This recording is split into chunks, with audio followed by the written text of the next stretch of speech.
Have you ever walked out of a meeting feeling absolutely small? Oh, yeah. Just completely humiliated. But if someone asked you to quote exactly what was said, you couldn't point to a single specific insult. It's a very specific, very maddening kind of workplace gaslighting. Exactly. Yeah. No one yelled, nobody threw a stapler across the room or anything. In fact, the person who made you feel that way, usually a peer or a boss, they were probably smiling the whole time. Mm-hmm. They sounded calm, they sounded almost helpful. That is the absolute worst part. It's that let me help you understand tone that actually translates to you are an idiot. Yes. And usually if you try to explain why you're upset to, spouse or even to HR, you sound crazy. You sound like you are the sensitive one. Yeah, you end up looking like the problem. Well, today on the Deep Dive, we are validating that exact feeling for you. We're digging into a fascinating piece of research by Madeline Knox called Subversive Condescension and Flat Hierarchies. And Knox is a heavyweight in corporate strategy and behavioral management. So this paper is, it's essentially a field guide to a very modern, very toxic leadership style. And the modern part is what really jumped out at me reading this. We aren't talking about the old school, Wolf of Wall Street screaming matches. No, and that's the danger. That old school aggression is easy to spot. You can record it, you can report it. Everyone knows it's wrong. Right. But Knox is arguing that in today's flat, collaborative, open-plan offices, power dynamics haven't disappeared. They've just mutated. They've gone underground. So our mission today is to drag them back into the light. We're going to unpack exactly what subversive condescension is. We're going to walk through a case study from the source material that, fair warning, might trigger some flashbacks for people. Oh, definitely. And then we're going to look at Knox's framework for actually stopping it. Because she argues that these people are experts at weaponizing HR rules to protect themselves. They really are. They use the system's own safeguards as a shield to bully people. Let's start with the definition. How does Knox actually define this behavior? Because condescension feels broad. We've all been condescended to at some point.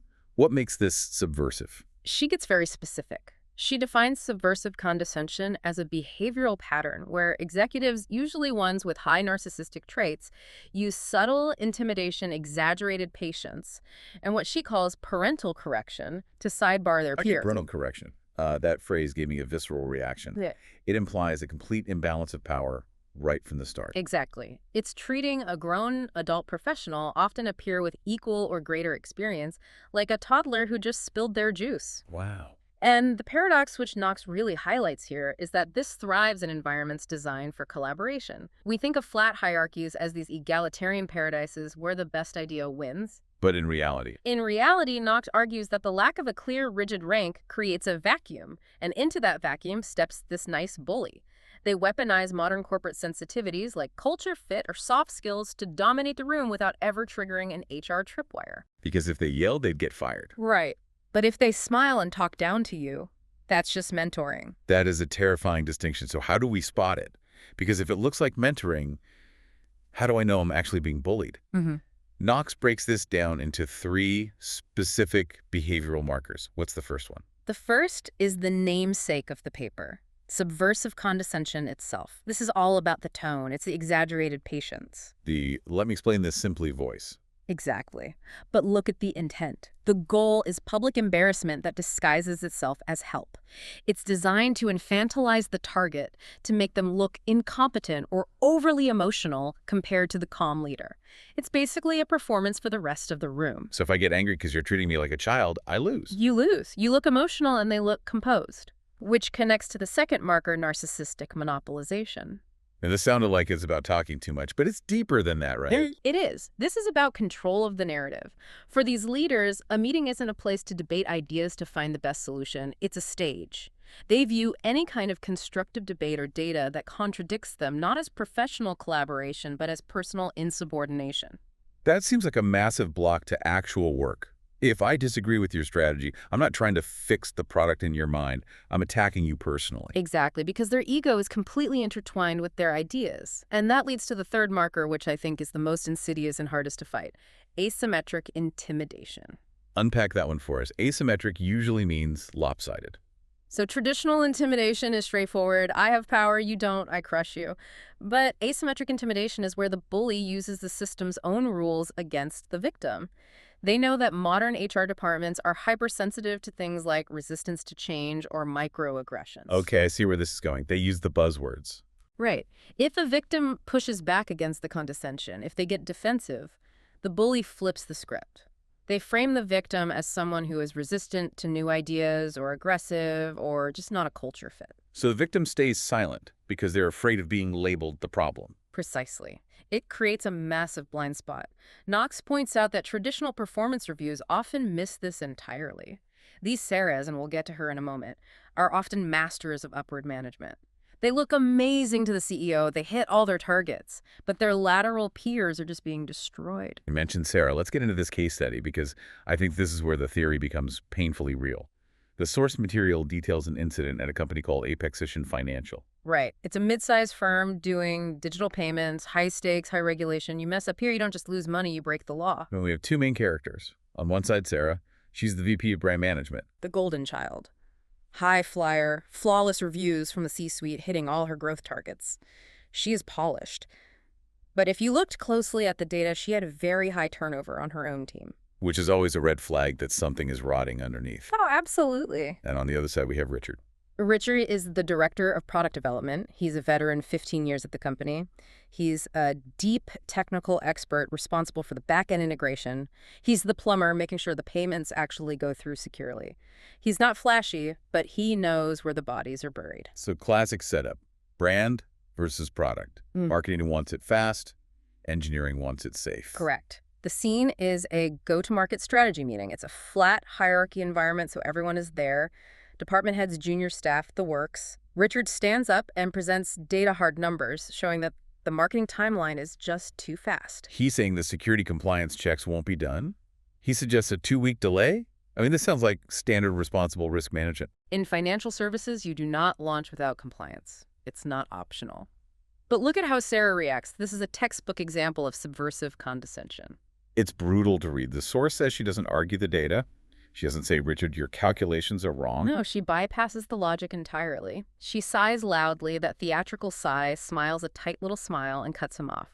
And here is the exact quote from the transcript in the case study. She says, Richard, I appreciate that your team gets bogged down in the ones and zeros, but let's bring it back to the grown-up table. We are driving a brand narrative here, not a coding boot camp. The grown-up table. In a professional meeting, she just dismissed the entire engineering department as children. It's a power move. She's framing brand as the adult work and engineering as child's play. But it gets worse. Richard tries to defend himself. He mentions that compliance is a legal requirement. It's not optional. And Sarah responds with that exaggerated patience we talked about.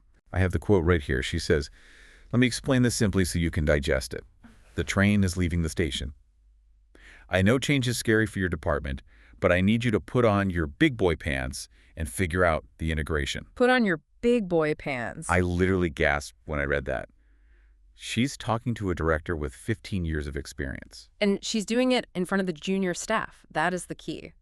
The source notes that she looks around the room to invite chuckles from her junior marketing team. She is socially isolating them. She is signaling to everyone in that room, I am the adult, he is the frightened child. It's astonishingly unprofessional. But because she didn't curse, because she used this sort of coaching tone, she gets away with it. And then comes the final blow. The meeting ends early, and she assigns Richard a task. This is what Knox calls task diminishment. She says, since Richard seems a bit overwhelmed, why don't you be in charge of typing up the meeting minutes? It might help you absorb the strategy better. She made a director the secretary. To help him absorb, it has nothing to do with the work. It is purely about establishing dominance in the hierarchy. It's a public demotion. But wait, here is the twist that really made my blood boil. The meeting ends. Richard is humiliated. The idea of a delay is completely crushed.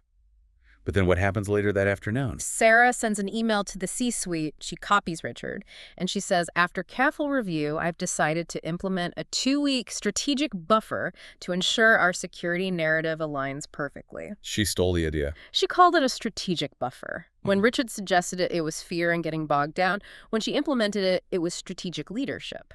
This is what Knox calls idea appropriation. It's infuriating. It feels like outright theft. Yeah. But let's zoom out for a second. Why does this matter? Aside from Richard having a terrible afternoon, why should the company care? Sarah is getting the job done right. The product is launching. The buffer is in place. This is the critical pivot in Knox's research. We have to look at the fallout. It's not just about Richard's feelings, it's about the chilling effect. Think about those junior staff members in the room, the ones Sarah was looking at for validation. What lesson did they just learn? They learned that if you brought up a valid safety concern, you get mocked. You get told to put on your big boy pants. Exactly. They learn that speaking up equals public humiliation, so they stop speaking up. And this creates what Knox calls an echo chamber. You have a company full of smart people who are terrified to point out mistakes. And in a field like financial services or healthcare or aviation, mistakes aren't just an oops, they're lawsuits. They're massive security breaches. Correct. Knox emphasizes the strategic ROI of stopping this behavior. At Apex Session, if Richard hadn't been there, or if the next Richard decides to just stay quiet because he doesn't want to be mocked, the back end isn't compliant, the product launches with a security flaw, the company loses millions. That is the actual cost of Sarah's ego. It's a direct business liability. That makes so much sense. It's not about being nice. It's about risk management. If you silence your experts, you're basically flying blind. So we have a clear picture of the problem. You have a Sarah who manages up beautifully, terrorizes sideways, and hides behind a mask of strategic leadership. How do you catch her? That's the hard part, because usually she looks great on paper. If I'm the CEO and Sarah's giving me great numbers, how do I know she's destroying the culture? You can't rely on standard reviews. Knox is very clear on this. Traditional reviews ask the boss, how is Sarah doing? And maybe ask her direct reports, is Sarah a good boss? But often she's nice to the people she needs to control or the people she needs to impress. The toxicity is lateral. It's directed at her peers. So we need different tools. Knox proposes 3 specific audit frameworks. Let's walk through them because this is the really actionable part for any leaders listening. The first one is the PSVI. The Psychological Safety and Voice Index. Now, this sounds like a standard survey, but the targeting is different. It asks peers specifically if they fear public embarrassment or retaliation for challenging ideas. And what are we looking for here? Just low scores. We're looking for divergence. That's the key. If the boss thinks Sarah is a 10 out of 10 and her direct reports are scared but okay, but her peers, the other directors, consistently rate her low on safety, that gap is the smoking gun. It shows she is targeting specific people, usually threats to her authority. Okay, so that's the survey data that tells you where to look. But Knox also suggests an observational tool, the CDTM. This one sounds like you need a referee in the meeting. The conversational dominance and turn-taking matrix. It's essentially exactly that. You have an HR business partner or an external consultant sit in on high-stakes meetings like that go-to-market strategy session, and they aren't listening to the content. They aren't there to judge the marketing strategy. They're counting behaviors. What specifically are they counting? Interruption frequency. How many times does Sarah cut someone off? They count dismissal tactics, things like heavy sighing, eye-rolling, or phrases like, let me explain this simply, and they track idea appropriation, rejecting an idea, and then claiming it later. It's amazing how objective that makes it. You aren't saying Sarah was rude. You're saying Sarah interrupted Richard 14 times and rolled her eyes 6 times while he was presenting data. Exactly. Data removes the emotion. It forces the conversation away from he said, she said. And the third tool is even more specific. The PAT Professional Autonomy and Infantilization Scale. This one feels like it was built specifically for the big boy pants incident. It effectively was. The PAT test tracks micromanagement of tone. Is the manager critiquing how someone speaks rather than the work? It tracks public correction, shaming someone in front of others instead of giving private feedback. And crucially, it tracks task diminishment. Like assigning the meeting minutes to a director. Precisely. If you see a pattern where senior leaders are being assigned secretarial work by a peer, that is a pay-a-tat red flag. It's a documented attempt to lower their status. It's not delegation, it's humiliation. Okay, so let's say we've done the audits, we have the data, we know Sarah's a problem. Now comes the hard part. How do you actually intervene? Because Sarah's smart. She's going to deny it. She's going to say Richard is just difficult. This is the most dangerous phase. Knox outlines a very specific intervention strategy. The golden rule is you cannot say, Sarah, you are mean. Because mean is subjective. And Sarah will argue she's just passionate or driven. She'll say she's disrupting the status quo. You must use the objective data from the audits. You have to sit her down and say, we aren't here to talk about personality. We are here to talk about documented behaviors. And what happens when she pivots? Because you know she will. She'll say, well, Richard isn't a team player. He was blocking the launch. I had to push him. Knox provides a script for this. You have to hold the line. You say, Sarah, this intervention is not about Richard's adaptability. It is specifically about your documented use of public infantilization, using the phrase big boy pants in a professional setting and assigning clerical duties to a director-level peer. These behaviors stifle essential compliance debate and are unacceptable. Wow, so you completely take Richard's performance off the table. You have to. If you let her make it about Richard, she wins. You have to keep the spotlight on her specific choices of words and actions. You have to make it clear that silencing a colleague, regardless of whether she thinks they are right or wrong, is a performance failure for her. That is such a powerful distinction. It's not about who was right about the timeline. It's about how the debate was conducted. Right, because today Richard might be slow, but tomorrow Richard might be the only person spotting a massive security hole. If you've trained him to shut up, you've blinded the company. It really changes the perspective on what a good leader actually is. We often value the person who speaks the loudest and moves the fastest. And Knox is saying we need to value the person who creates the safest environment for the hardest conversations. This feels like a major shift for a lot of organizations. It's moving away from the rock star mentality, where one person is the genius and everyone else is just support. It is. In a complex world, the genius myth is dangerous. You need the hive mind. And you can't have a hive mind if the queen bee is stinging everyone. So as we wrap up this deep dive, what's the big takeaway for you? We've gone from the nice bully to the chilling effect to the audits. For me, it connects back to the idea of innovation. We talk a lot about disruption and agility in business, but true innovation requires friction. It requires people disagreeing, checking each other, and pushing back.